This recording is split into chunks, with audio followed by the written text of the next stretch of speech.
Hello, hello, hello.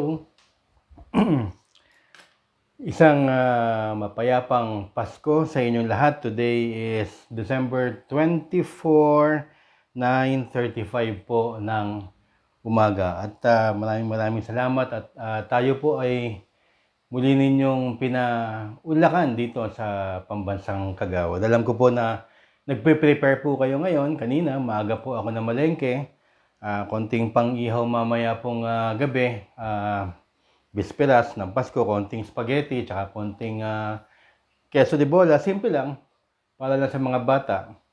And I wish all of you the best Merry Christmas and the most prosperous Happy New Year para po sa inyong mga kabarangay. Anyway, ang aking pong regalo para po sa inyo is frequently asked questions noong 2025. Kasi marami po kasi ang mga nagtatanong ng halimbawa paulit-ulit na tinatanong. Ngayon po babasahin po natin ulit kasi marami pang mga hindi nakakapanood kagaya po ng pagpirma sa ordinansa at saka resolution. Anong mga epekto nito? Paano ba magbuo ng team? Halimbawa, kung ikaw ay kapitan. Yung mga ganun po ba? Kaya ngayong araw na Kapaskuhan, ito po ang aking Merry Christmas gift para po sa inyo lahat. Okay, mag-umpisa na po tayo. Tungkol po sa epekto ng pagpirma ng ordinansa o resolution. Okay. Ang unang tanong, pagka hindi ba pumirma ang isang kagawad, hindi ba papasa ang resolution o ang ordinansa? Hindi yun. Papasa ho yan. Kasi ang pinag-uusapan ho natin dito is majority rule. Kung halimbawa, 7 kayong mga hagawad na naandon, 4 pumirma, 3 hindi. O kaya 5 pumirma, 2 hindi. 6 pumirma, 1 hindi. O yun na ho sisihin yung tao na yun. Kasi pasado na ho yung batas. Kasi majority rules po yan. Yan po ang pakakatandaan ninyo. Nagpe-preside po si Kapitan, kayo po ay nagbobotohan. Once na mag-decide yung majority at nanalo at pinasa yung batas na yon, or majority hindi pumirma, hindi yan papasa. Majority pumirma, 4, 5 laban sa 2, o 6 laban sa 1, wala hong problema, papasa po yan. Kags Butch ang kadalasang katanungan ng mga kapitan o kaya ng mga ibang kagawad. Bakit hindi siya pumirma? Ang ganda-ganda para ho sa barangay to. Baka naman namumuliti ka siya. Well, kasi ang ordinansa, subjective po yan. Andali, titignan ko lang kung naka-on ba ako. Okay. Subjective po kasi ang ordinansa. Maaari pong sabihin ng kagawad na yun na ayaw niyang pumirma dahil hindi niya nakikita na ito ay magkakaroon ng magandang pagdudulot sa isang barangay. Pero yung 5 o yung 6 sinabi maganda, well, subjective kasi yan. Kumbaga parang sinabi mo na yung tao na yon para sa akin mabait o kaya pogi o maganda. Pero sa iba, sa karamihan, yung tao na yon ay hindi. Taliwas sa iyong pag-iisip. So, ganun talaga kasi 7 ho kayo Ganyan nakakraft yung batas. Ngayon, pag sinabi namang namumuliti ka, well, subjective din po yun. Kasi kung aalalahanin ninyo nung presidente pa si Chis Escudero ng Senado, hindi natin pinag-usapan yung flood control, yung pagboto lamang ng impeachment. Kung i-impeach po si Vice President Sara Duterte o hindi, di ba? Tinanong siya kung pagka ba pumirma, namumuliti ka yung senador dahil ayaw niya kay Sara Duterte. Well, tama naman sinabi ni Chis Escudero, it works both ways. Kasi maaaring oo, namumuliti ka, pero maaari rin naman yung hindi pumirma dahil gusto niya si Sara. Namumuliti ka rin. So, very political yung question na yan. Subjective. It is a matter of yung discretion mo, kung pipirman mo o hindi. Walang na-violate si kagawad kung hindi pumirma dahil karapatan niyang hindi pumirma kung inaakala niyang hindi kinakailangan ang pirma niya o hindi kinakailangan yung batas na iyon sa isang barangay. That is his or her own prerogative. Wala hong nagawang kasalanan. Kasi magtatanong sa akin, Anong gagawin kay Kagawad? Anong parusa ni Kagawad? Hindi siya pumirma. Hindi naman ibig sabihin hindi pumirma, hindi siya nag-participate sa debate process, sa first reading, second reading, third reading ng batas. Talagang ayaw lang niya yung batas na yun. So, uulitin ko, kung naka-apat, majority rules, 4 against 3, pasado po yan. 5 against 2, pasado. 6 against 1, pasado. Isa pang tanong, kasama ba sa pirmahan si SK Chair? Yes. The SK Chair is de facto or an ex-officio member of the Sangguniang Barangay Council. Ex-officio po siya. By being SK Chairman, ginagrant ng batas na siya ay automatic membro na ng Sangguniang Barangay Council. So, counted po ang boto niya. Paano kung hindi na-attend si SK Chair ng aming mga sessions? Well, pwede nyo kasuhan because yun ang trabaho ni SK Chair, umattend ng session ng Barangay Council. Pag hindi siya umattend, same as the other barangay kagawad, maaari siyang kasuhan for not attending 2 to 3 consecutive barangay sessions. Maaari po siyang matanggal sa council at maaari po siyang matanggal bilang isang SK Chair for dereliction of duty. Okay. Halimbawa naman, nandyan si SK Chair, 4 ang pumirma. 8 na kayo eh. 8 na naman talaga ang member ng council eh. 7 kagawad, tsaka si SK Chair, presiding chairman. Of course, treasurer and secretary. No voting powers po yung dalawa. Hindi ko sila naboto. Hindi rin sila pwedeng magsalita pag may session. Yan po ang pakakatandaan ninyo. Ang treasurera at secretary, hindi pwedeng makialam sa batas ninyo.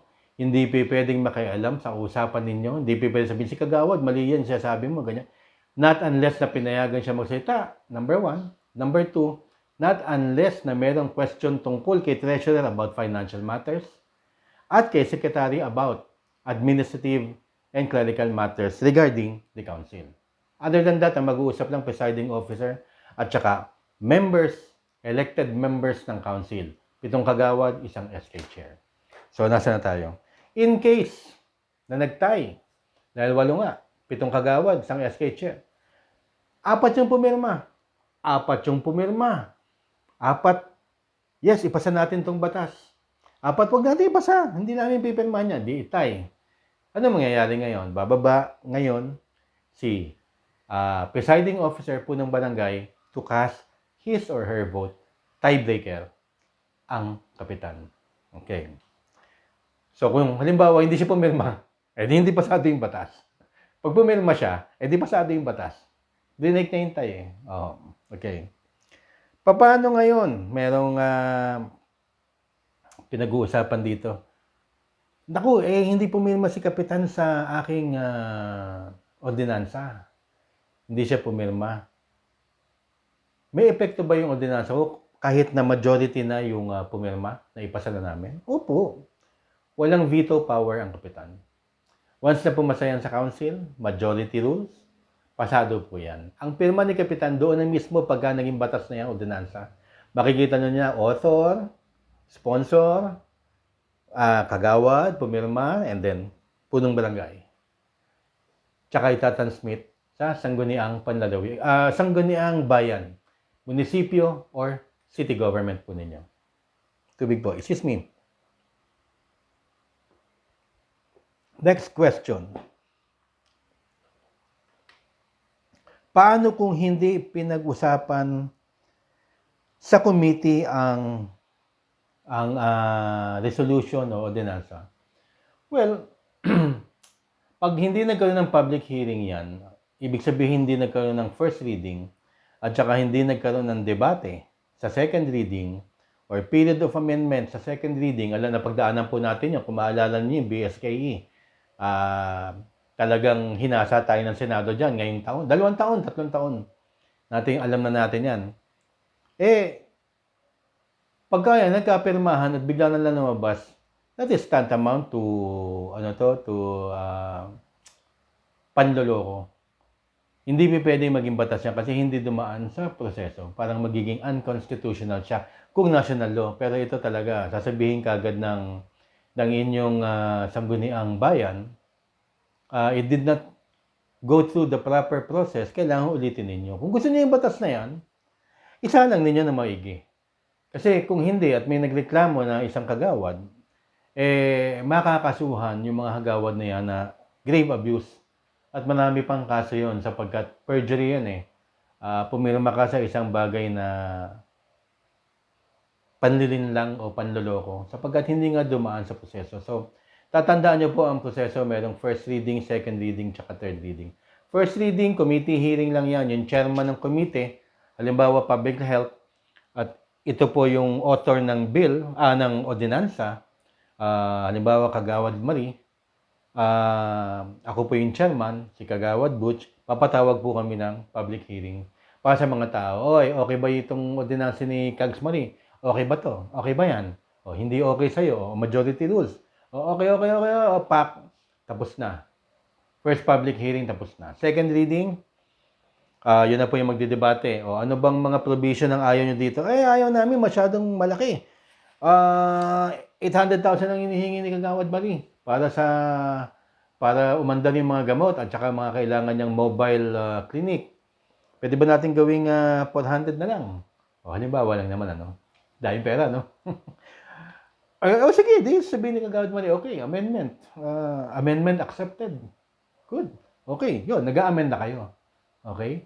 Ba't hindi kasama dito yung mga PWD? Dapat kasama dito yung PWD. Okay. Dapat hindi, tanggalin dito yung mga atleta. Kasi mga atleta, malalakas na yan. Dapat iperin natin yung mga ganun ho bang usapan. Ganun, depende ho sa kung anong, yun ho yung period of amendments, tsaka debate. Hindi naman talaga nagdidebate yan, discussion yan eh.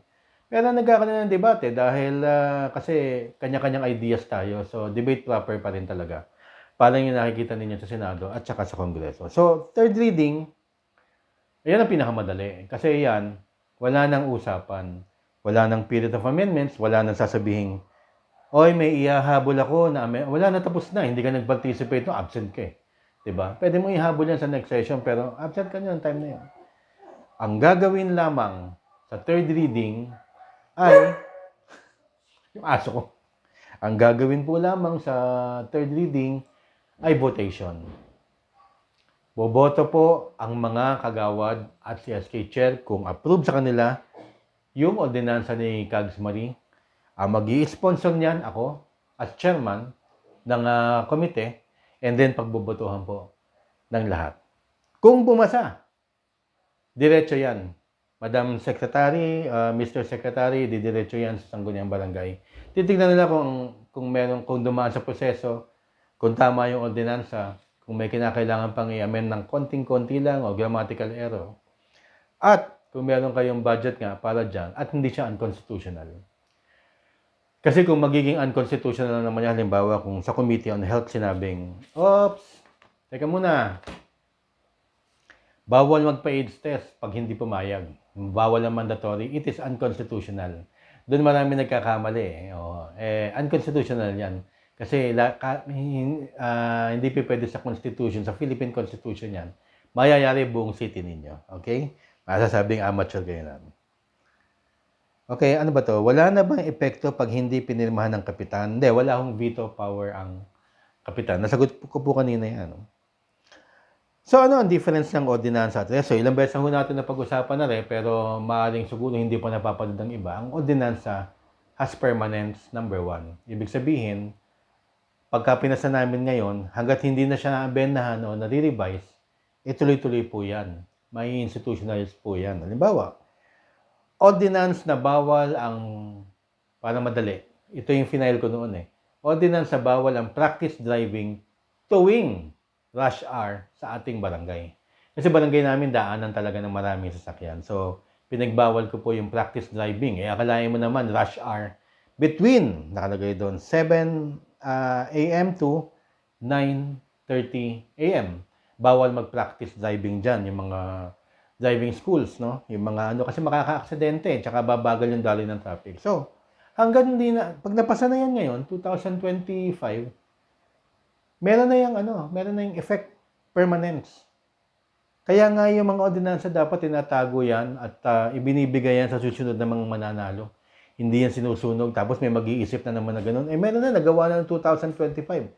ito ng 2028, kinakailangan na naman gawin. Nagawa na pala ni Kagawad Butcharano yan, yung mga ganun po. So, may permanence po yan. Pangalawa, may kaukulang budget. And third, may kaukulang parusa. Kasi pag halimbawa, nag-practice driving ka at that hour, halimbawa, first offense, magbabayad ka ng 500 pesos. Second, 2,000 pesos. Third, revocation of license, business license. I-revoke namin license mo, sumobra ka na Naka-third offense ka na, ordinansa to And of course, syempre, dapat pumasa sa Sangguniang Bayan. Ang resolution, there is no effect of law. Hindi ho yan batas. Ayan ay wish. Wish ko lang. Halimbawa, resolution giving recognition to Kapitan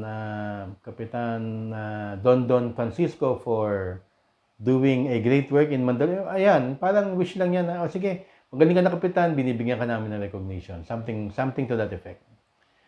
O kaya, resolution that the members of the committee would like to ask for 4 million peso budget to congressman ganito, ganyan, or to senator, to whoever, para makapagpagawa tayo ng multipurpose hall. Sana, makapagpagawa tayo. And alam mo, yung mga ganon, yung mga whereas, kasi kailangan namin ng multipurpose, 700 people ang mga gagamit ng PWD, seniors, mga gagamit ng mga hagawad, legislative matter, pwedeng gawin library, blah, blah, blah, blah. Pinapakita yan sa mga congressman, tsaka yan na ho yung request namin sa inyo. O yan yung maganda sa mga ganyang resolution. Tsaka syempre, may mga resolution ng mga business resolution granting the license to operate ng mga, or granting the kapitan, halimbawa, to enter into a contract. Kasi ang kapitan, gumagawa ng kontrato yan, representative ng barangay, halimbawa, kung magpapagawa ng isang cell site and smart sa inyong barangay, sino ba ang council na magde-decide yun, tsaka si kapitan.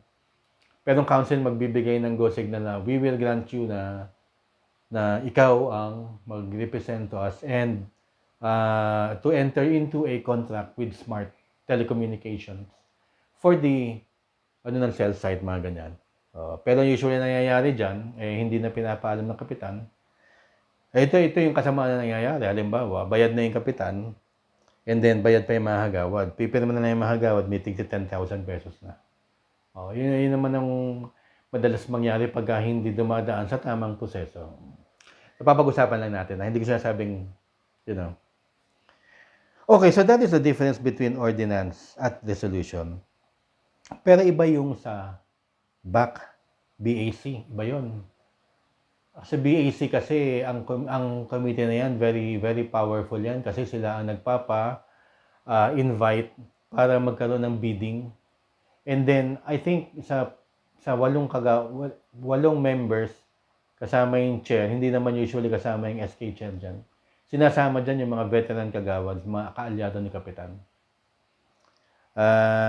Para sila ang mag-approve ng resolution na ito ang nanalo sa bidding, and then sila ang gagawa ng kontrata na pinayagan din ng council si Kapitan.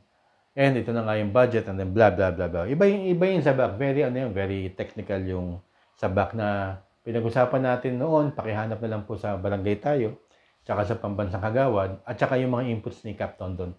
Pero pakisabi sa comments kung gusto ninyong pag-usapan pa, at magsasama tayo ng taga-COA para mas lalo pa nating maintindihan yung BAC na yan. So, ayun na nga po, PB to enter into a contract. Ang punong barangay pwedeng mag-enter into contract with corporate entities. Kasi maraming nais, halimbawa, magnegosyo. Halimbawa, tourism spot ang inyong barangay. Maraming mga private groups, entities, individuals ang nais magtayo ng resort. Ang kapitan nyo with of course the concurrence of the kagawad. Sino importante dun sa concurrence na yun? Huwag kayong papayag na nag-uusap on the side o hindi nyo alam kasi makikita yan pag ginagawa na Alam nyo yung nangyari doon sa Bohol. Hindi ko alam kung dumaan sa council yun. Wala ako kung sinasabi, no? Pero tingnan nyo na booking, na pinatigil din because kinakailangan kung hagawad ka, alamin mo kung constitutional ang ginagawa nila. Kung bawal ba yan sa DENR resolution and executive order ng mga DENR, kung bawal magpatayo ng ganyang kalapit sa sa mga tourism spots na inaalagaan, DNR protected areas. Ano ho? So, kaya sabi nila, pwede na si Kagawad able to read the, able to read and write, pero napaka-technical yun. Napaka-technical. So, wala namang problema kung hindi kayo nakatapos. Kinakailangan lang habang nakaupo kayo, aral ng aral. Okay. So, konti na lamang po, kasi magte-2026 na. I received an email, may nag-email sa akin na nais daw akong gawing consultant regarding pagtayo ng mga team, paano ba yan, kasi may silang binabatang punong barangay na bago pa lang, hindi alam yung mga moves, di ba? And then kung magkakaayos daw kami, pwede nilang gawing consultant at babayaran po tayo. Una sila, hindi ako nagpababayad.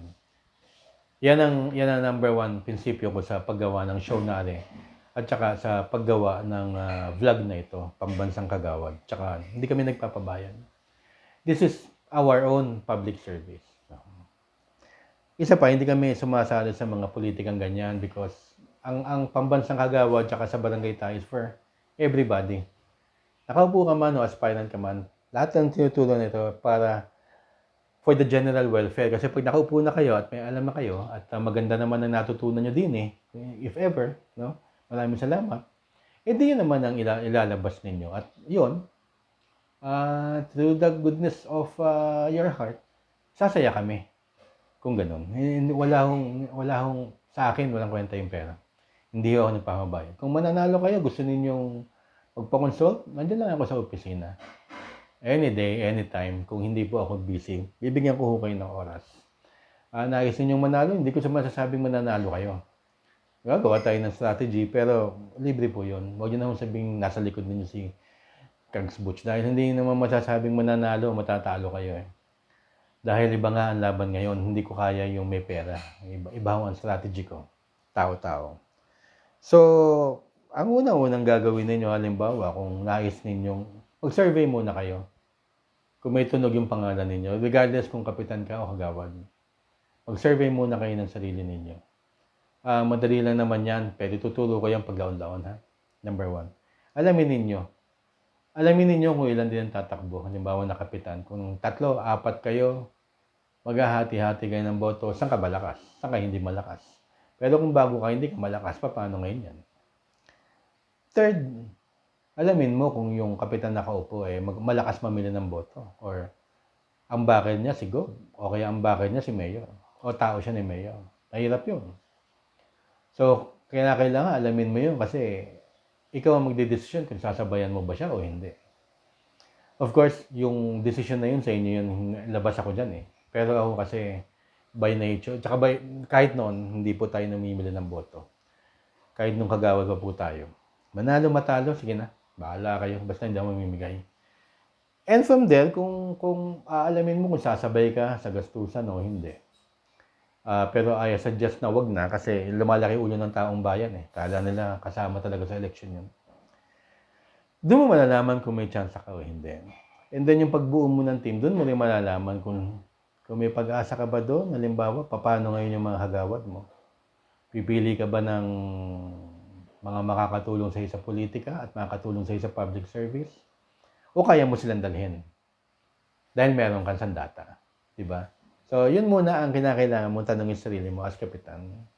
And of course, kung talagang buo ang loob mo na makakapagsilbi talaga, na magsisilbi, at yun lamang ang gusto mong gawin, ako, by hook or by crook, sige, ilaban mo na. Kasi mahalata naman ng taong bayan during the course of the campaign kung ikaw namimigay lang ng pera at nais mo lang maging kapitan. Or, pag kinakausap mo talaga sila ng pinong-pino ng todong-todo, binibigay mo yung buong diwa mo at sinasabi mo na gusto mo magsilbi, baka naman merong antig yun kahit papano. Although, ang antig ng taong bayan is pera-pera. Sorry ha, pero yun talaga ang katotohanan. Pero nagbabago na, magbabago ihip ng hangin. Babaguhin po natin yan. So, ang tip ko sa inyo, pagka halimbawa ikaw ay kapitano, ikaw ay kagawad, pag sinabi mo may leader ka, at sinabi ng leader na yun, huwag ka na mangampanya dito, panalo ka na. Doon ka mangampanya. Wala pa ako nakikita ng leader na nagsabing, huwag ka na mangampanya dito, panalo ka na. At nanalo nga kami. Maraming beses na naniwala ako dyan. Talo. Zero. So, pag may nagsabi sa inyo, huwag ka na mangampanya dito, doon ka mangampanya. Hindi mo alam kung spy yon na kabila.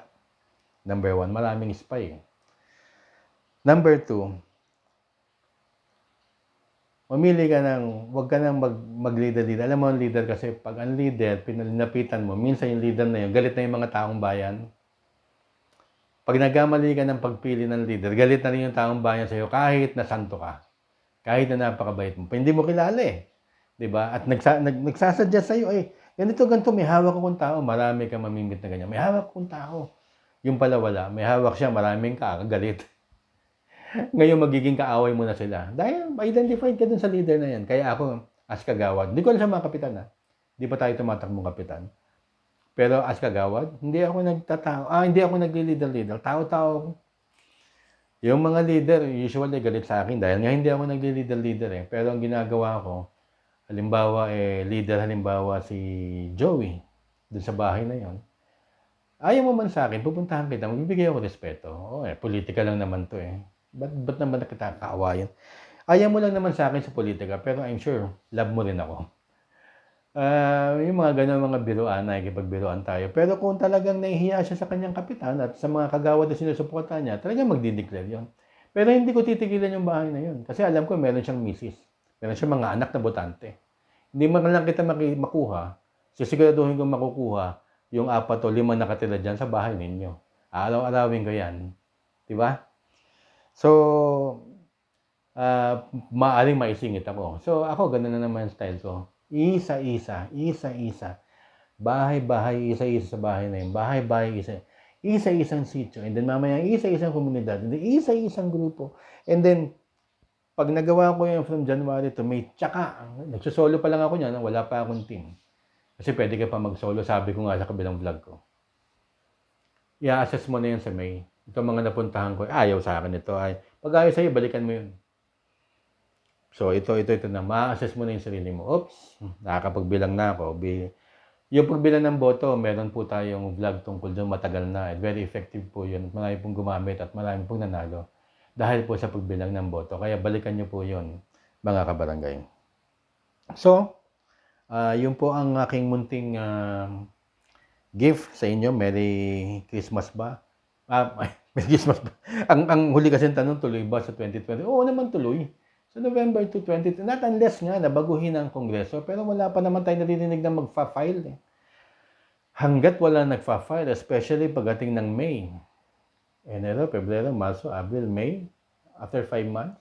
Kasi mukhang hindi matutuloy yung BARM eh. Parang hindi matutuloy yung BARM, marami na ako naririnig.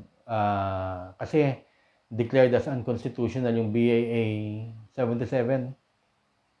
So, wala pang kapalit na batas yun. So, paano nila magkakaroon ng redistribution ng districts? Kasi districts po ang laban doon.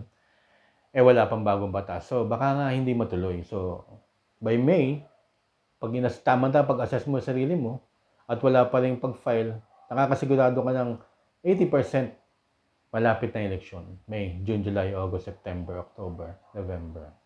Huwag mo na count yung November kasi November 2 yan. Kumbaga hindi 1 month yan.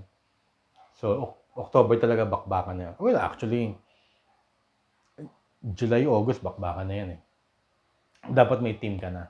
O dapat nakagawa ka na ng team. Merry Christmas and a Happy New Year po sa inyo lahat. Napakaswerte nun sa barangay tayo tsaka pambansang kagawad ngayong taon. At sana po yung swerte na yun I wanna give back sa inyo. Ma-reflect yung kaswertehan namin sa inyo at maging maayos sana, mapayapa ang 2026 natin. Maraming salamat po. God bless.